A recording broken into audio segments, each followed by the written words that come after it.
Hello, Berkshire Hathaway Home Services sales executives for our video message of the week. All right, today we're going to see the second video in this series, really talking about the power of how we think and how we see the world.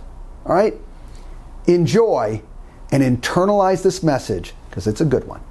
Talk to you next week. Bye-bye.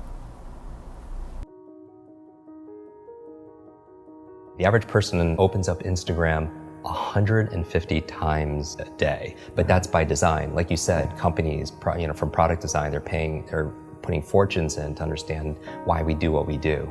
And variable reward, dopamine pops, all that stuff. Exactly. And so if you're picking up the phone the first thing in the morning, the challenge is a number of reasons. This is a challenge. First of all, there are these four primary brainwave states. Beta is what you and I are in right now, we're awake. Delta is when you're fast asleep. In between those two states, theta and alpha, are extremely important brainwave states for learning. So theta is the state right in and out of sleep. Theta is the state that we call creativity. When you are your most creative, usually it's coming because you're in this theta state. And you know this, when you're in and out of sleep, or you're close to you're so deep, your mind goes and you come up with ideas. You know what puts you in that theta state? Are showers. Oh, really? You ever notice when you're in the shower, you come up with some of your best ideas? Yeah, and your brain kind of drifts. It does, because you're in that brainwave state. So a big part of my work is taking the invisible and making it visible. I always, when I do these demonstrations, I always tell people that I do it because I want you to see that there's a method behind the magic. That when somebody does something that's extraordinary in athletics, in education, in technology, with the human body, there's always a trail, because genius leaves clues. Above theta, though, is the state called alpha, right below beta, where you're most aware and awake. Alpha is a state of learning, accelerated learning. It's a state of relaxed awareness. This is a state we go into when we meditate, because your critical mind is set aside and you just absorb information unconsciously. You know what puts you into an alpha state? Television. You ever notice that if somebody's watching the game or somebody's watching their favorite TV show and you're trying to have a conversation with them and they literally are in trance, they don't hear you because of the television programming, which might be an interesting word, programming and putting people into a trance. But that's the alpha state. That's where information is just going inside your mind. So we train people how to learn languages faster, learn facts better by putting them into an alpha state, a relaxed state of awareness. And we can do that by design. And people don't realize this. And this is the whole thing. I really think this should have been taught back in school, because school was a great place to learn what to learn. Math, history, science, Spanish, important subjects on what to learn. But how many classes were on how to learn? Does that even exist these days? No, that's what I'm saying. How many classes were on how to think critically, how to make good decisions, how to solve problems, how to focus and concentrate, how to read faster, how to remember more, right? Even they teach you 3 R's in school: reading, writing, arithmetic. But what about remembering? What about recall? What about retention?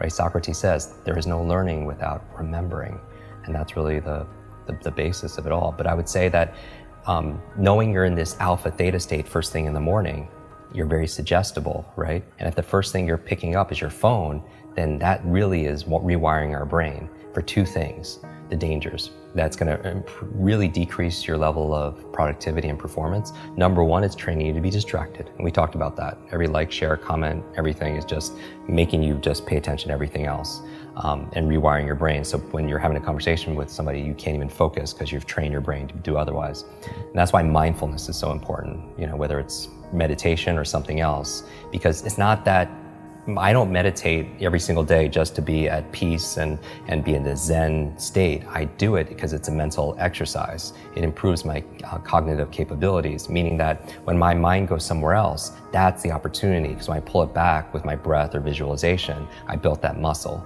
Because here's really the basis of my work is really about taking nouns and turning them into verbs.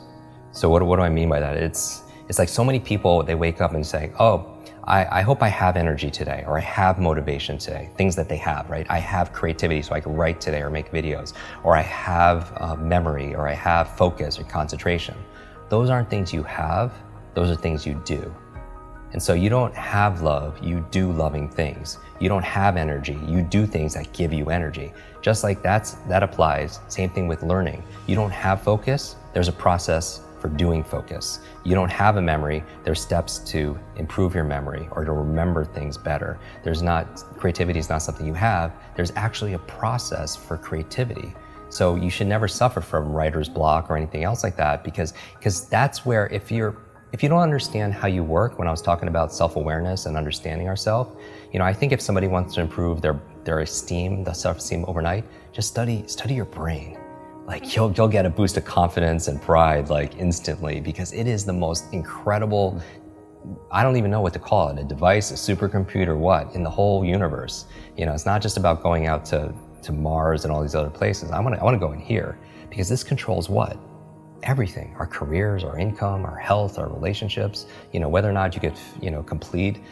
We were talking about this before our conversation here. When you're training for Ironman and triathlons and everything else, is how much of it is mental. Like we know, like everyone knows what to do, but do they do what they know? Because common sense is not common practice. And it's a myth that knowledge is power. Knowledge it has the potential to be power, but it only becomes power when we use it, when we apply it. Like people think they should get points for buying books and sitting on their shelf, and it just sits there and it becomes like shelf help, not self-help, right? Self-help, yeah. Or somebody will go and learn something. They'll listen to a podcast like this or a show, or they'll go to a conference. They'll pay all this money, but they don't do anything with what they learn.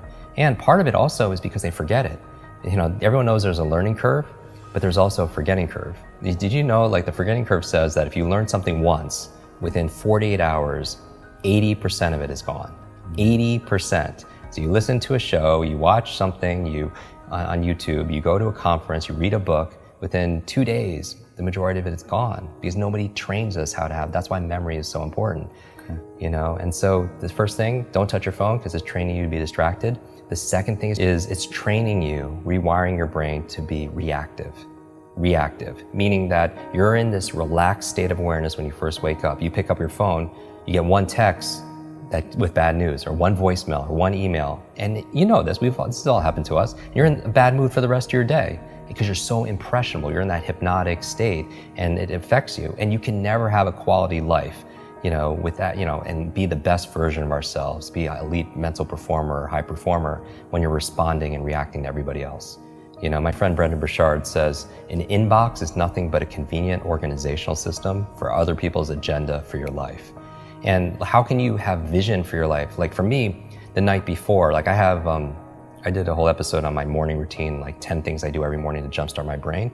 And I also have an evening 1 hour routine to get into sleep, to maximize my sleep. Sleep is so very important to be able to do.